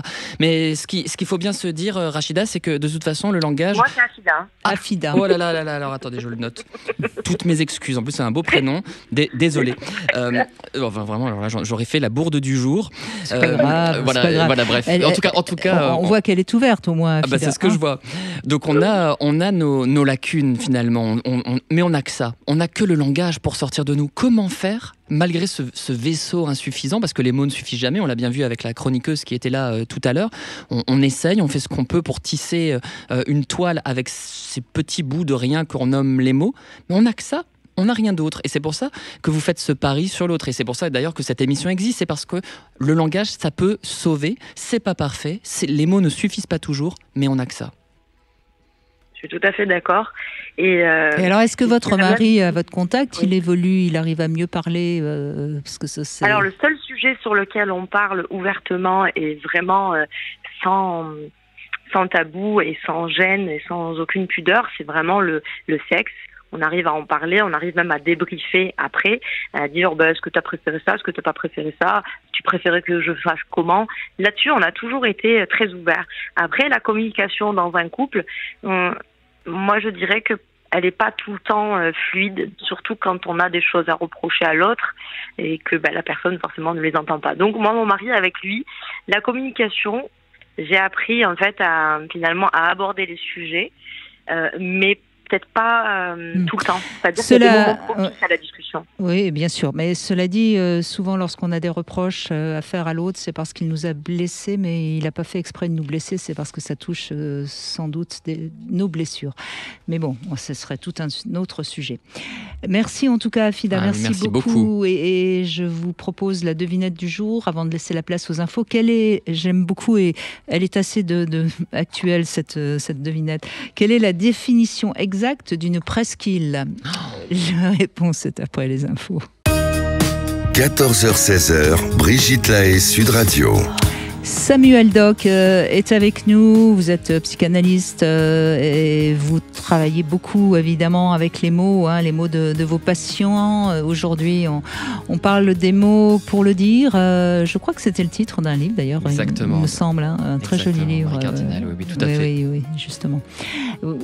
Et on va donner la parole à Catherine dans un instant, mais d'abord je voudrais la réponse à ma devinette. Je vous dis, elle est très actuelle, on parle beaucoup du genre aujourd'hui, donc quelle est la définition exacte d'une presqu'île? Je sens que j'ai raté, je pense à une péninsule, et je crois malheureusement que je vais faire un nouveau flop dans votre émission. Oui, parce qu'une presque île, c'est un garçon manqué. Oh, elle est jolie, hein? Elle est jolie, elle est douce. Oui, j'aime beaucoup. Elle est assez gentille. Toujours pas trouvée. Mais c'est pas grave, vous reviendrez. Bonjour Catherine. Bonjour Brigitte, bonjour Samuel. Bonjour Catherine. Je suis ravie d'être avec vous. Ça fait plaisir. Je suis une grande fan. De Samuel ou de l'émission? De votre émission et voilà. Et de mes invités. Et bien sûr, absolument. Alors, vous avez un peu de mal, vous, à parler de vos ressentis, je crois. Complètement. Donc, c'est des ressentis, et puis du coup, je repensais. Moi, je pense que dès le départ, donc mes parents sont étrangers. Leur langue naturelle, c'était pas le français, mais ils ont toujours tenu à nous parler que français. Donc, quand j'y repense, je me dis, on s'exprime pas de la même façon dans sa langue naturelle et dans une langue qui n'est pas. Et est-ce qu'ils parlaient de leur langue devant vous? Alors, entre eux, oui. Oui. Mais vraiment, ma mère tenait à ce que à ses enfants, pour pas qu'à l'école on se mélange, elle nous parlait que français, alors qu'elle ne maîtrisait pas forcément le français. Donc, il n'y a pas eu beaucoup d'émotions dans le langage. Et ça a réduit évidemment des mots qui pouvaient être des mots plus touchants, enfin qui sont plus des mots du cœur. Donc c'était assez factuel finalement, le langage entre elle et vous, c'est ça. Et puis assez basique en fait, puisque ils sont arrivés en France à l'âge adulte, etc. Donc ils n'avaient pas forcément tout le vocabulaire. Mais en même temps, elle a fait ça pour votre bien. Ça, je crois que vous l'avez bien compris. Oui, complètement. Mais je trouve ça quand même toujours bizarre. Je me dis toujours, tiens, moi, si demain j'allais vivre en Allemagne, est-ce que je parlerais qu'allemand à mes enfants? Enfin, je trouve ça bizarre de ne plus parler sa langue naturelle. Vous avez ressenti ça comme une distance, il me semble.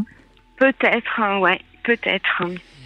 Et est-ce que parfois, quand vous exprimiez, vous, donc en français, à votre maman, est-ce qu'elle ne comprenait pas ce que vous disiez? Du coup, on n'avait pas trop de sujets, on s'exprimait pas beaucoup. Enfin, vous voyez, je ne me souviens pas d'avoir de conversation touchante où on avait l'occasion d'exprimer, quoi. Donc vous avez compris pourquoi vous avez du mal à exprimer vos ressentis. Oui. Voilà, donc après on prend ce bagage. Et paradoxalement, par ailleurs, j'étais aussi une enfant très boudeuse et très pleureuse. Voilà, je me souviens que je pleurais beaucoup et que je boudais beaucoup, mais qu'on me laissait là-dedans. Et j'ai souvenir de, je pense, avoir pleuré mais des heures et boudé, mais moi ça me paraît une éternité maintenant quand j'y repense. Et je me dis, jamais ils sont revenus en me disant, mais pourquoi Qu'est-ce que tu as Qu'est-ce qui va pas Voilà. Oui, c'est très fort ce que vous décrivez, et ça me fait penser à une patiente que j'accompagne qui a vécu très exactement la même chose que vous, des pleurs, des chagrins qui n'étaient pas reçus, qui n'étaient pas bordés. Et justement, Catherine, j'allais vous poser la question. Vous avez parlé du langage par les mots et par la langue, et je suis très heureux que vous le fassiez parce que c'est important. Mais qu'en était-il du langage du corps? Est-ce que votre mère vous prenait dans les bras? Est-ce qu'elle vous caressait les cheveux, vous embrassait? Est-ce qu'il y avait cette Chaleur, communication tactile, cette chaleur. Merci Brigitte. Non, Voilà. non, il n'y avait pas ça. Il n'y avait pas ça non plus. Elle s'exprimait, je dirais, en étant là, parce qu'elle travaillait pas, donc elle était présente. Et puis peut-être par la nourriture. Voilà, elle faisait en sorte de toujours nous faire des choses qu'on aimait, de faire des petits plats, voilà. Oui, parce que vraiment... oui. Ouais. L'oralité, le plaisir de bouche, je veux dire, c'est le sein, c'est les baisers, les mots, la nourriture, mais parfois ça ne suffit pas malheureusement. Ouais. Et vous aviez des frères et sœurs? Alors j'ai, une sœur aînée. Et est-ce qu'avec elle, vous pouviez échanger un peu quand même ou pas? J'ai pas souvenir non plus. D'accord. Voilà. Et je dirais voilà, donc moi aujourd'hui à l'âge adulte, j'ai 52 ans et c'est toujours compliqué. Mais on entend cette souffrance quand vous avez parlé de votre sœur par exemple, on l'entend. C'est quelque chose qui reste comme ça encore très, très blessé. Hein. Absolument. Et j'ai cité Kristeva tout à l'heure et elle disait aussi on se sent étranger à soi-même dans ce genre de situation. Et j'entends vraiment cet état d'étrangeté à vous-même quand je vous écoute, Catherine. Vous le sentez aussi ? Oui, mais c'est surtout que moi, quand je rencontre des gens, je cherche tout le temps une connexion très forte. Bien quoi. sûr. Enfin, et voilà, donc j'ai besoin d'être reliée, Voilà. mais comme je n'arrive pas à exprimer les émotions, etc. Oui, mais vous voyez, c'est intéressant parce que là, vous dites bien quand vous rencontrez quelqu'un, vous avez besoin de réparer et d'être relié plus que enfant vous n'avez pu l'être. Mais en même temps, vous restez bloqué parce que vous n'avez pas pu apprendre, grâce à votre mère, justement, cet échange de mots et cette ouverture de cœur à cœur. Hein.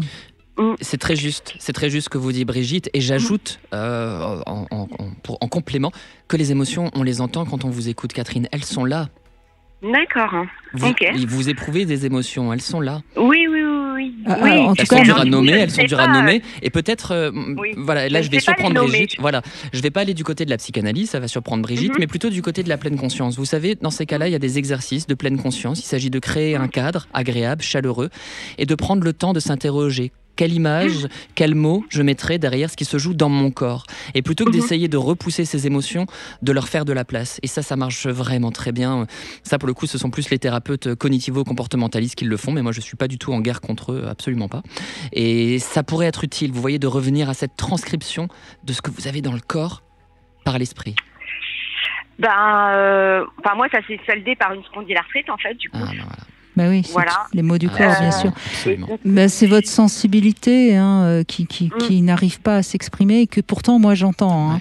Et je suis sûre que beaucoup de gens l'entendent, mais que malheureusement, vous savez, il y a beaucoup de gens qui l'entendent mais qui ne l'aperçoivent pas vraiment. C'est-à-dire que il y a quelque chose chez eux qui l'entendent, mais ils l'entendent pas comme nous parce que nous on a quand même on a bien deux oreilles, quoi.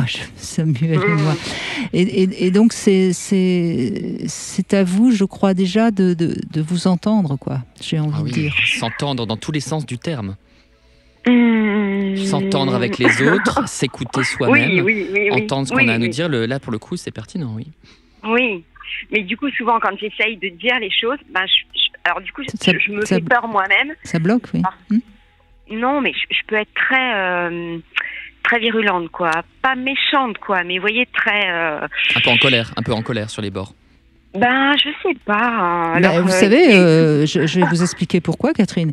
Quand vous étiez petite, vous auriez été très en colère par votre mère, sauf que vous étiez une petite fille, donc vous boudiez. Et bouder, c'est d'une agressivité passive. Et votre bouderie, c'était une manière d'être en colère contre maman. Ouais. Et c'est ça qu'il faut que vous acceptiez de comprendre. C'est-à-dire que quand vous êtes virulente, c'est la petite fille qui est en colère contre maman. C'est très très vrai. La colère est une des premières émotions qui surgit dans la psyché humaine. C'est une émotion fondamentale et qui apparaît quand l'enfant n'a pas les mots en fait pour dire ce qu'il ressent. La colère, apparaît là où il n'y a pas de langage possible. Vous voyez ? D'accord. Et Oui, ça, oui. c'est important. Enfant, ça vient du latin infans, celui qui ne parle pas. Celui qui ne parle pas, il se met en colère, il fait des jérémiades, il crie. On trouve toujours un moyen d'exprimer ses émotions et c'est comment sortir de cette colère. C'est intéressant parce que vous avez beaucoup pleuré, donc vous étiez triste, très triste, vous pleuriez, vous montriez votre tristesse par vos larmes, et comme elle ne voulait pas ou ne pouvait pas, hein, parce que la pauvre, elle a fait certainement ce qu'elle a pu. C'est pas une mauvaise mère, c'est une mère qui malheureusement n'avait pas le langage de la mère. Ouais. Et comme elle ne venait pas vers vous, vous étiez en colère, et à ce moment-là, vous boudiez. Ouais. Vous comprenez ce qui s'est passé dans votre enfance. Et c'est ce que vous répétez aujourd'hui, finalement. Sauf que vous pleurez intérieurement, parce que vous êtes adulte, donc vous avez appris à ne pas pleurer. Vous pleurez intérieurement, et puis comme on ne vient pas vous consoler, vous êtes virulente. Ouais. D'accord. Surtout que ça vous confronte à un grand désarroi. Parce que moi, je rejoins totalement l'analyse de Brigitte, je la partage. Quand vous étiez petite et que vous aviez ces affects tellement forts qui surgissaient et qu'ils n'étaient pas bordés, contenus, soutenus, sécurisés, mais ça devait vous mettre très mal. Et seul l'épuisement pouvait vous apaiser, et c'est quelque chose d'une grande violence. Ça me fait penser à une patiente que j'accompagnais, et un psychiatre avait conseillé aux parents de laisser pleurer l'enfant jusqu'à ce qu'il s'épuise par lui-même, plutôt que de le prendre dans les bras et de le contenir. Et c'est une grande violence. C'est une grande violence. Bon, alors peut-être qu'aujourd'hui vous pourriez vous mettre un peu en colère, crier, faire des choses qui vont vous permettre d'être virulente vis-à-vis de votre mère de manière très symbolique, vous voyez.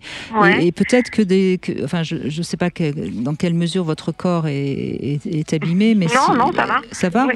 Peut-être faire un peu d'arts martiaux ou de quelque chose qui va vous permettre d'être agressive dans la sublimation de l'agressivité et de la colère, vous voyez.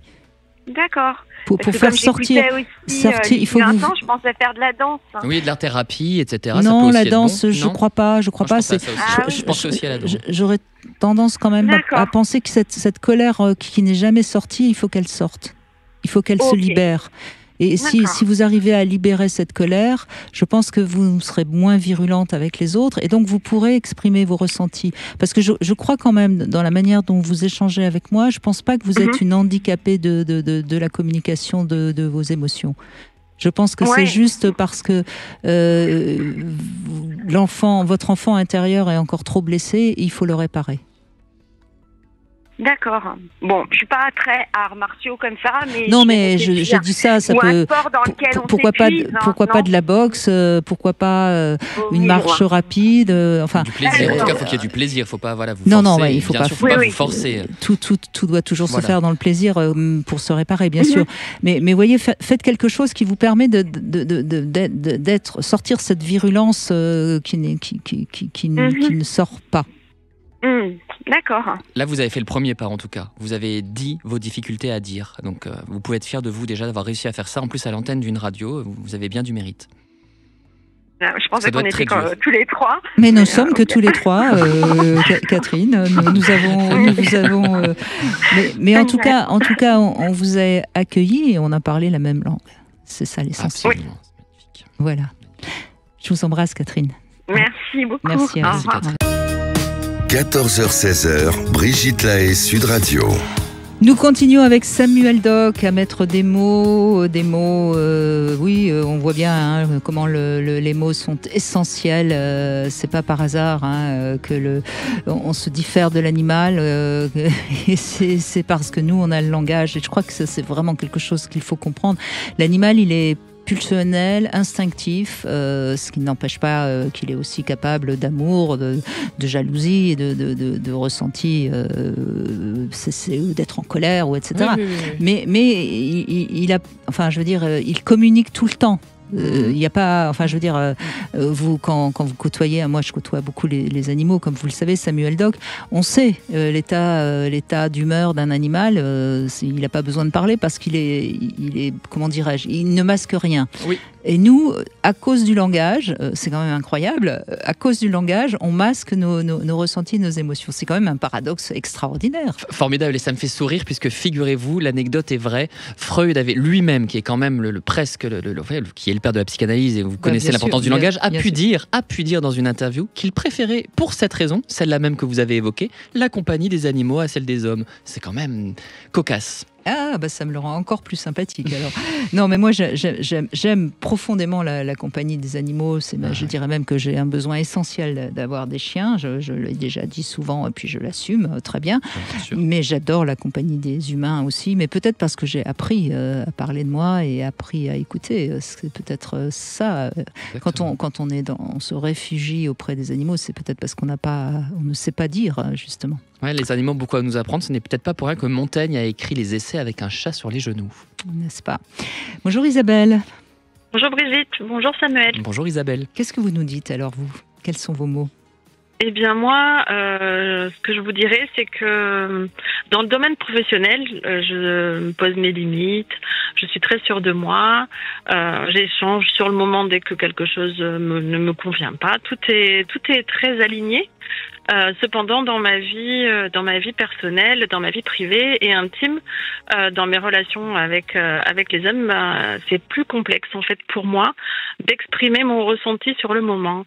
Et là, récemment, j'ai pris conscience qu'il était temps de m'aligner entre ce que je suis vraiment et ce que j'aspire à être et ce que je donne à voir dans mes relations. Et du coup, ça a été violent.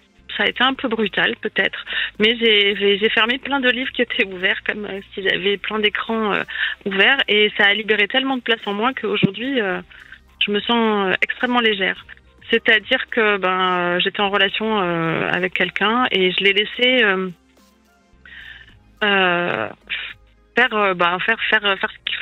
être dans une relation assez irrespectueuse, on va dire, pour juger le comportement.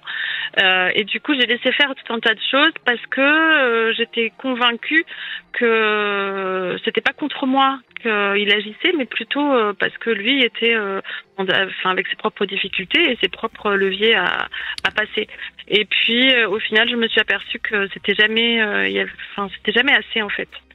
C'était toujours la surenchère à quelque chose de pire en fait. Oui, mais Isabelle, c'est toujours la même histoire. L'autre peut bien sûr nous faire du mal sans le vouloir, etc. Mais la vraie question, c'est est-ce que je me respecte? Parce que si l'autre ne nous respecte plus, même s'il ne le fait pas exprès, il peut être de toute bonne foi, hein, bien sûr. Il faut à ce moment-là dire les choses. Mais moi, ce que j'entends quand même, quand vous parlez, vous savez très très bien vous positionner dans le milieu professionnel, etc. Dans le milieu domaine affectif, c'est plus impliquant de se positionner. Oui, et je pense que j'avais une peur vraiment très profonde, pas la peur d'être seule, mais la peur de perdre d'être rejeté, oui. D'être rejeté, non, mais de perdre vraiment quelqu'un. Et du coup, je me contentais de relations pas forcément adaptées en fait, hein, et pas respectueuses et pas alignées avec la personne que je suis en fait. Et j'ai toléré des comportements, vraiment. Un peu extrême. Et c'est vrai qu'aujourd'hui, ça me fait du bien. Je me fais du bien en fermant ces portes, en fait. Définitivement. Bravo. Ah oui. Ça veut aussi dire que lorsqu'on triche, lorsqu'on se ment à soi-même et qu'on ne suit pas cette loi du langage que Brigitte présentait tout à l'heure et cette authenticité, cette quête de vérité, eh bien, on cherche des objets et vous parlez finalement d'hommes-objets qui ont vainement se sont substitués à quelque chose qui n'était pas votre désir. Et là, vous vous êtes libéré de cette ce sorte de fétichisme de l'homme pour rencontrer plutôt une vérité de vous-même, j'entends. Et une vérité de l'autre aussi. C'était surtout moi qui me considérais comme un objet pour ces hommes-là en fait. Ouais. Et j'ai toujours été respectueuse quand même et j'ai prenais les personnes vraiment pour les aimer profondément et même malgré ce qu'elles étaient. Cependant, c'était moi qui me considérais comme un objet. Et j'ai eu des événements dans ma vie qui ont fait que j'ai compris pourquoi là récemment. Et ça m'a fait du bien. Ça m'a fait du bien de me dire. Lesquels? Pardon? Quels événements, dites-nous? Eh bien, j'ai appris récemment, j'ai quelqu'un qui est revenu dans ma vie après 30 ans voilà, qui a été un de mes premiers amours. Et en fait, j'ai appris, il y avait une partie de l'histoire que je maîtrisais pas, que j'avais pas, parce qu'il avait disparu de ma vie du jour au lendemain.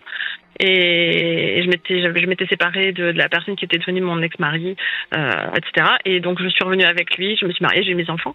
Et là, j'ai appris récemment que j'avais été un enjeu entre deux, et qu'ils ne m'avaient pas considéré ni l'un ni l'autre comme une personne, mais plutôt comme un objet, en fait, en disant l'un si jamais elle n'est pas heureuse avec moi, je te la laisse, en fait.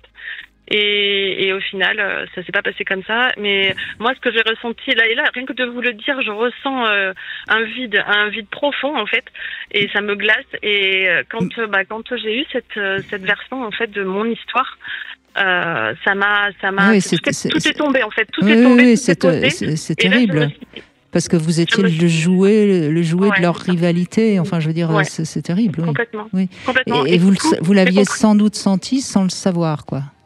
De toute façon, c'est certain que inconsciemment, là, depuis 30 ans, je vais que dans des relations où je suis un objet. Et une poupée qu'on met dans un placard à loisir et qu'on ressort, voilà. Oui, donc complètement. Et donc là, aujourd'hui, ça s'est terminé, ça c'est fini, ça. C'est formidable. Vous êtes libre. Bravo. Voilà. Il est jamais trop tard. Il est jamais trop tard. C'est ça. Je me sens libre. Oui, c'est ça. Vous allez pouvoir être sujet et choisir le partenaire que vous avez envie d'avoir, et il va vous traiter comme un sujet. Oui, tout à fait. Et pour l'instant, je prends le temps et j'observe. C'est bien. Prenez le temps, oui, parce que ce que vous avez à digérer, ça demande un peu de temps quand même. Hein.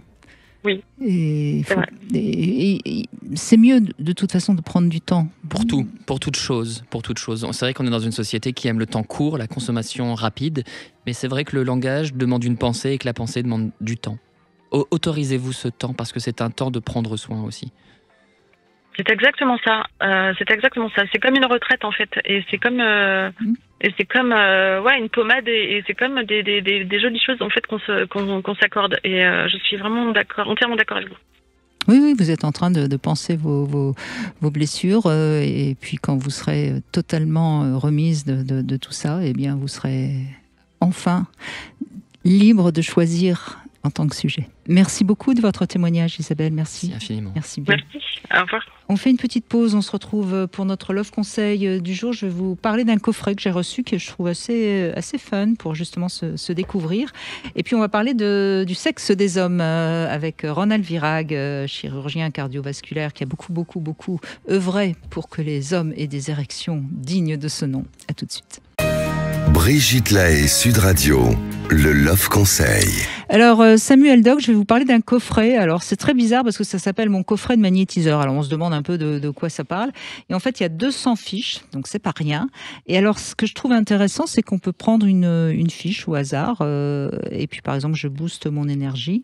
Et puis vous avez une sorte de Love Conseil. Et là par exemple on nous propose de manger des bons aliments qu'on va un petit peu tonifier en leur donnant, si je puis dire, de la pleine conscience, si je puis dire. Enfin, toujours difficile d'expliquer ce genre de choses.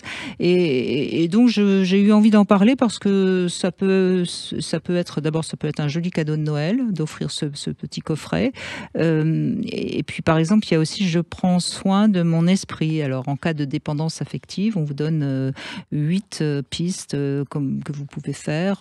Alors, je booste mon énergie, je traite des problèmes chroniques. Alors, je pense qu'il y a peut-être, il faudrait que je regarde dans le lexique, il y a peut-être quelque chose pour une partie du corps qui vous fait un petit peu mal en ce moment. Voilà, pour le coup. Oui, pour le coup, justement. Oui, le coup, votre coup. Je tiens le coup. Donc, bref, toujours est-il que moi, j'aime bien ce genre de coffret parce que les gens ont toujours besoin un peu de guide pour s'aider à aller mieux. Voilà, donc c'est mignon, c'est joli. Vous avez 200 fiches, il y a vraiment de quoi trouver ce dont vous avez besoin. Ça vaut pas trop cher, ça vaut 29,95 €. Je considère que ça voilà. Et ça s'appelle Mon coffret de magnétiseur. C'est aux éditions Larousse, pardon. Et c'est marqué pour développer ses compétences naturelles et traiter les maux du quotidien. On parlait des mots aujourd'hui et je me suis dit que les mots, là c'est écrit évidemment MAUX. Et c'est vrai que au fond, ce qu'on oublie, c'est qu'on a tous nos petits soucis, que ce soit physique, que ce soit la fatigue, que ce soit. Et ben, c'est juste si on est un peu plus à l'écoute de soi, de son corps, on en prend soin et puis on évite d'aller un peu plus mal, quoi. Exactement. Ça commence par une pensée, le langage. Et puis, on va parler des mots du pénis avec vous, Ronald Virag. D'abord, ça me fait plaisir de vous voir, de vous retrouver. Ça fait longtemps que vous n'êtes pas venu. Alors, le sexe des hommes, l'érection sans tabou, c'est aux éditions Le Cherche Midi. Je dirais que c'est peut-être un petit peu un résumé de tout votre parcours, Ronald Virag, on pourrait dire ça. C'est à la fois un résumé et puis un constat. Un constat, c'est que on a fait beaucoup d'émissions ensemble et j'ai trouvé avec ma complice dans ce livre, et j'ai absolument voulu qu'elle parle aussi. Donc c'est un dialogue à quatre mains. Et pourquoi ? Parce que plutôt un parcours à quatre mains. Pourquoi ? Parce que je trouve que les choses n'avancent pas beaucoup. C'est-à-dire qu'on a inventé beaucoup de choses. On a fait le Viagra. Et puis on s'aperçoit, 40 ans après les premières découvertes, l'injection intracaverneuse, qu'on n'avance pas beaucoup dans la prise en charge des patients. J'ai lu votre livre, c'est en 1981 que vous avez par hasard découvert 82, oui. la fameuse... On a publié en 82, oui. Eh ben, moi, je crois qu'il y a une chose que je ne sais pas si vous êtes d'accord avec ça, Ronald Virag, mais j'ai trouvé même qu'au contraire, le Viagra et ces différentes pilules, elles ont mis en relief, en effet, le fait que quand il y a une érection qui est défaillante, il y a peut-être une solution, mais on sait très bien que ça ne marche pas à 100%, les pilules. Et finalement, ça a masqué le vrai problème de la panne d'érection. Et c'est surtout, je vous interromps, ça a surtout fait arrêter les recherches qui étaient parti très fort avec la découverte de l'injection intracaverneuse, et puis on a cru qu'avec le Viagra, on avait la pilule magique et que c'était terminé. Alors, il faut reconnaître que c'est plus agréable d'avaler une pilule que de se faire une petite piqûre dans la verge. Non, mais c'est pas au fait des thérapeutiques. Les thérapeutiques, elles ont progressé. Le problème, c'est qu'on n'examine pas les patients et qu'on ne fait pas de diagnostic. Absolument. Voilà, tout à fait vrai. C'est les deux problèmes. Le grand problème... Vous savez combien il y a d'hommes dans le monde qui ont des problèmes d'érection ? Quel est le pourcentage, Samuel Doc ? Curieux de l'apprendre. 30%, vous vous rendez compte ? Ah oui, c'est un chiffre énorme. C'est un chiffre énorme. C'est un vrai problème de santé publique parce que, d'une part, ça rend beaucoup de gens malheureux. Et dans ces 30%, il y en a 30% qui viennent nous consulter et qui considèrent que c'est invivable. Invivable, ça veut dire ce que ça veut dire. Tout à fait. On peut se suicider. Vous savez ce que ça veut dire, avec des idées suicidaires. On s'est même posé une grande question qui ne trouve pas de réponse actuellement, et c'est très compliqué, c'est qu'on s'est demandé si ça n'était pas l'une des causes de l'énorme différence chez le suicide des jeunes entre l'homme et la femme. Incroyable. Le suicide des hommes jeunes est bien plus important que et il y a eu des études, en particulier énormes, en Australie, qui ont montré que les idées suicidaires étaient plus de 2 fois plus importantes chez les hommes que chez les jeunes femmes. Oui, donc en même temps, on sait que le jeune garçon, il est plus violent au sens large du terme. À tout point de vue, et les conduites à risque. Il y a quand même beaucoup de suicides ratés chez les femmes. Oui. Chez les jeunes filles. Alors que les jeunes hommes, malheureusement, se ratent moins. Oui, mais parce que chez les jeunes femmes, on a étudié ça, enfin les psychologues ont étudié ça, ce sont souvent des suicides appel au secours. Alors que les suicides dont je parle là sont des désespoirs du manque de solutions. Or, on a des solutions. Et ce qu'on ne sait pas suffisamment, c'est qu'il y a des solutions à tous les niveaux. Maintenant, il faut les expliquer. Et exactement. Malheureusement, elles sont très mal expliquées, très mal prises en charge par les médecins généralistes. est très mal prise en charge par beaucoup de spécialistes, pour beaucoup de raisons. La raison principale est le temps que ça prend. Absolument. On est devenu une médecine hyper rapide. Absolument. On veut la faire dans des cabinets dans des cabines téléphoniques. Maintenant, tout ça ne tient pas debout face à un problème comme celui-là. Moi, je suis ravi d'entendre ces mots prononcés par vous, docteur, parce que moi j'ai travaillé à l'hôpital, donc j'ai eu l'occasion de voir en vrai tout ce que vous décrivez. C'est fondamental ce que vous êtes en train de dire. Je pense que vous avez connu une génération où on accordait du temps aux patients. Vous parlez du temps de prise en charge, du temps du diagnostic, que les solutions existent. Il y a des rendez-vous aujourd'hui, je pense à des rendez-vous avec des urologues par exemple, qui durent 2 minutes. La personne ne prend même pas le temps de lire la fiche qui vous concerne, etc. C'est lamentable. On a l'impression que la santé est passée dans le rouleau compresseur de la société de consommation et de l'ultralibéralisme. Et je crois que ce livre-là que vous présentez, c'est un manifeste aussi justement pour le soin, la clinique au lit du malade. Et j'entends un homme au lit du malade et je suis ravi. Au lit du malade ou dans le cabinet de consultation, parce que bien sûr, c'est pas une pathologie qui nécessite, sauf chirurgie, une hospitalisation. Alors ça s'appelle Le sexe des hommes, l'érection sans tabou, c'est aux éditions Le Cherche Midi. Alors Ronald Virag, on en parle souvent avec Eric Haller, que vous connaissez bien, qui vient. Ce que vous ne saviez certainement pas, parce que moi je ne le savais pas avant qu'il me l'apprenne, on a quand même de 3 à 5% d'hommes jeunes, c'est-à-dire qui ont moins de 20 ans, qui n'ont jamais eu d'érection à cause d'un problème physique et un problème qui se règle aujourd'hui par la chirurgie. Et ça, on peut imaginer la détresse d'un jeune garçon qui n'a pas d'érection, quoi.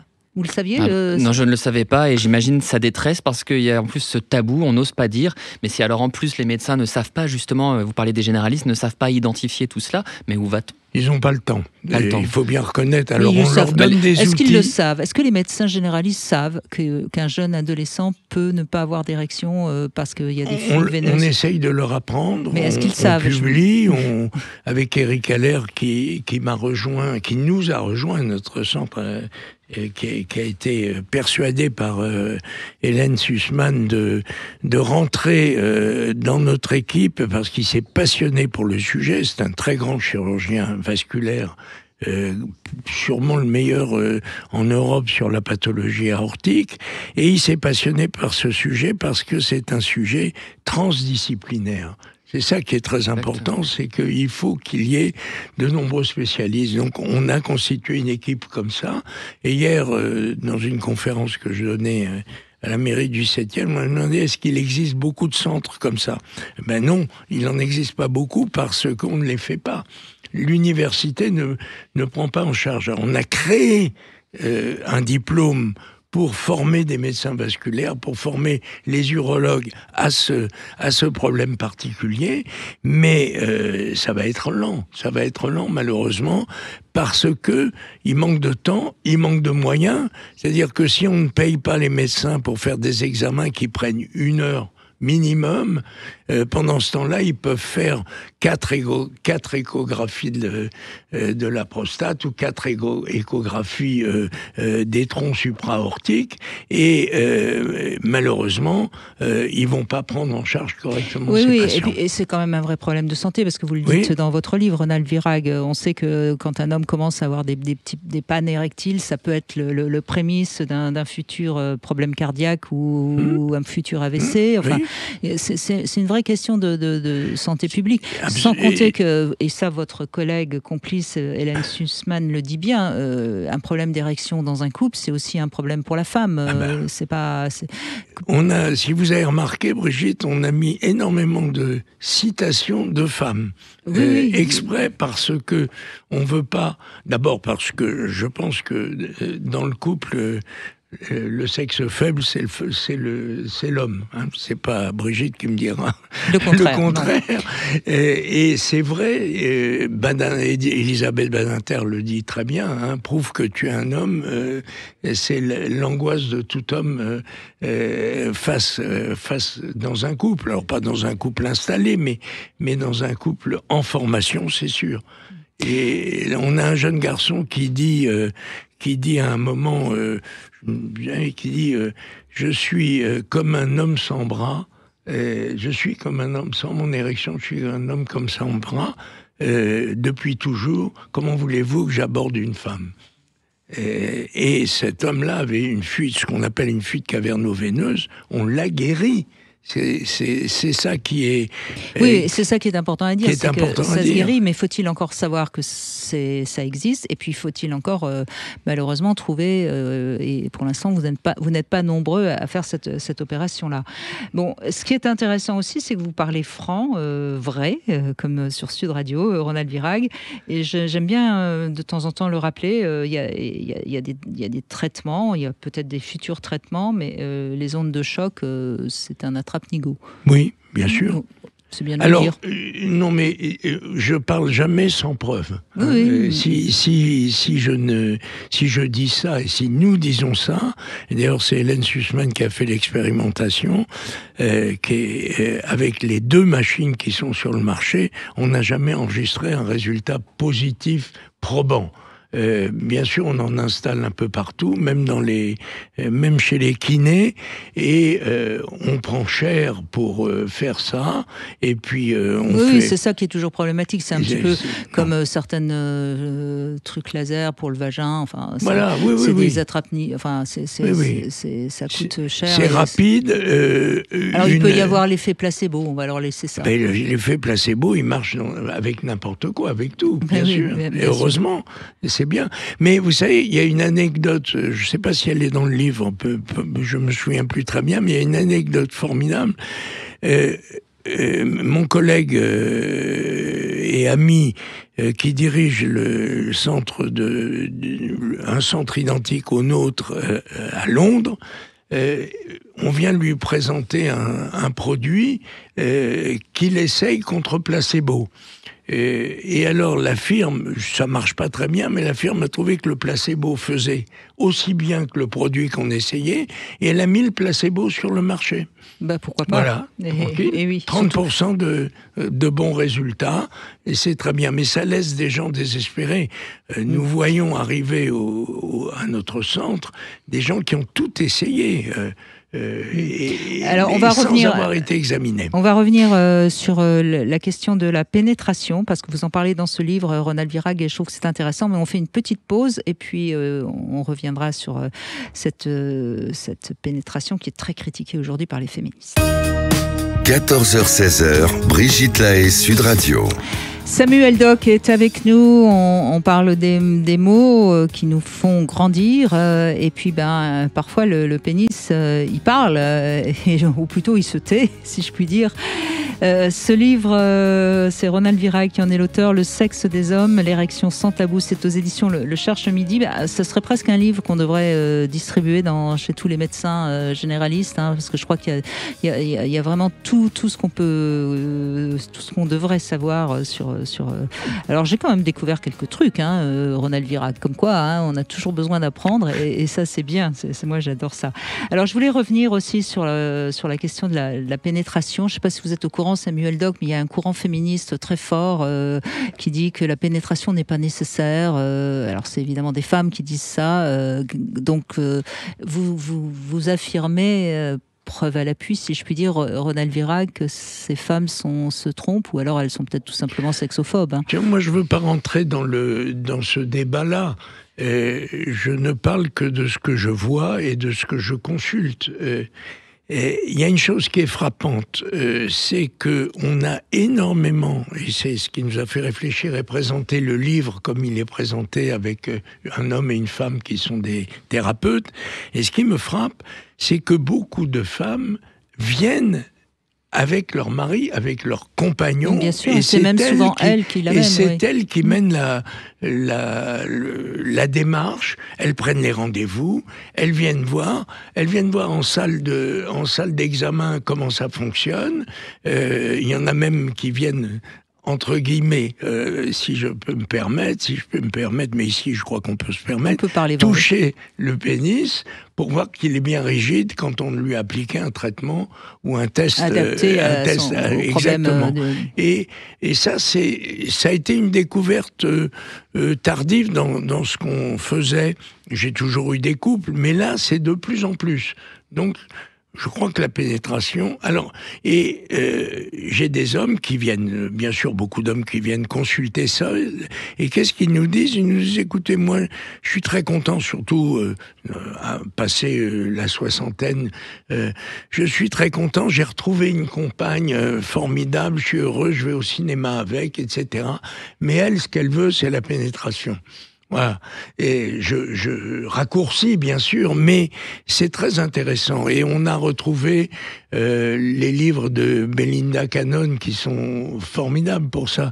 Donc, ce courant féministe, moi, je le connais pas. Je pense qu'il est fait de gens qui pensent autrement, et je ne pense pas que c'est la majorité des femmes. Loin de là. Non, mais moi je suis certaine que non. Vous voulez réagir peut-être, Samuel? Oui, ce qui est surtout dommage, c'est qu'on oublie que tout ça, il y a quand même une grande part d'idéologie. Et ce que je trouve intéressant dans votre propos, c'est de justement confronter peut-être ces idéologies à la clinique, encore une fois, à l'empirique. Et ça, c'est précieux. Très précieux, oui, de rencontrer un petit peu la réalité du cabinet. Moi, ce que je crois surtout, et c'est ce qui m'ennuie et qui m'attriste beaucoup, c'est qu'aujourd'hui, on a beaucoup de gens qui sont relativement jeunes, souvent d'ailleurs, qui ont leurs convictions, qui sont tout à fait respectables, mais elles en font une sorte de dogme ou du prosélytisme. Je veux dire, moi j'entends tout à fait tout ce qu'on veut, c'est pas mon souci, mais ne faisons pas de notre vérité une vérité absolue. Et c'est vrai que ce qui est ennuyeux, c'est que ça rentre quand même dans l'oreille de certaines femmes qui du coup... Certaines femmes ou certaines jeunes femmes. Oui, qui sont un peu fragiles, qui savent pas trop et qui croient qu'en effet la pénétration n'est pas nécessaire, alors que c'est quand même le seul moment où dans l'acte sexuel où on est reliés l'un à l'autre. Bien sûr. C'est le grand problème, c'est qu'aujourd'hui, une opinion décrite par quelqu'un sur les réseaux sociaux va devenir presque un dogme, une théorie, et il va y avoir une identification qui va se rechercher. Mais pour rebondir sur ce que vous disiez, Brigitte, je crois que quand une personne a besoin de défendre à tout prix sa vérité, c'est peut-être qu'elle n'en est pas si sûre que ça et qu'elle a besoin de la lire dans le regard des autres. S'il y a tellement de rage chez ces néo-féministes, c'est bien que quelque chose n'est pas clair. Oui, ou que ça répond à une telle blessure, enfin qu'importe. Donc en tout cas, ce livre, le Ronald Verhaeghe, merci parce que il est complet, il est bien. On rappelle peut-être que lorsqu'il y a des pannes d'érection, c'est pas forcément psychologique et que le meilleur moyen de le savoir, c'est de faire l'examen Doppler dont vous parlez très largement dans ce livre. Bien sûr. Voilà, donc, et je ne l'ai pas écrit tout seul. Hein. Oui, avec Hélène Sussman, je l'ai cité déjà et je la recite, il n'y a pas de problème. C'est aux éditions Le Cherche Midi. Si vous voulez aussi savoir ce que c'est exactement les injections intracaverneuses, vous parlez également de la transplantation du pénis, les fameux implants péniens, qui sont des choses qui aujourd'hui sont très au point, contrairement à ce que c'était il y a évidemment une vingtaine d'années. Heureusement, on fait des progrès. On fait des progrès sur le plan médical, il ne faut jamais l'oublier. Et on fait aussi des progrès dans la communication dans les couples, puisque c'est les femmes maintenant qui amènent leurs compagnons, ce qui n'était certainement pas le cas il y a 30 ans. Non. Donc on avance, c'est une bonne nouvelle.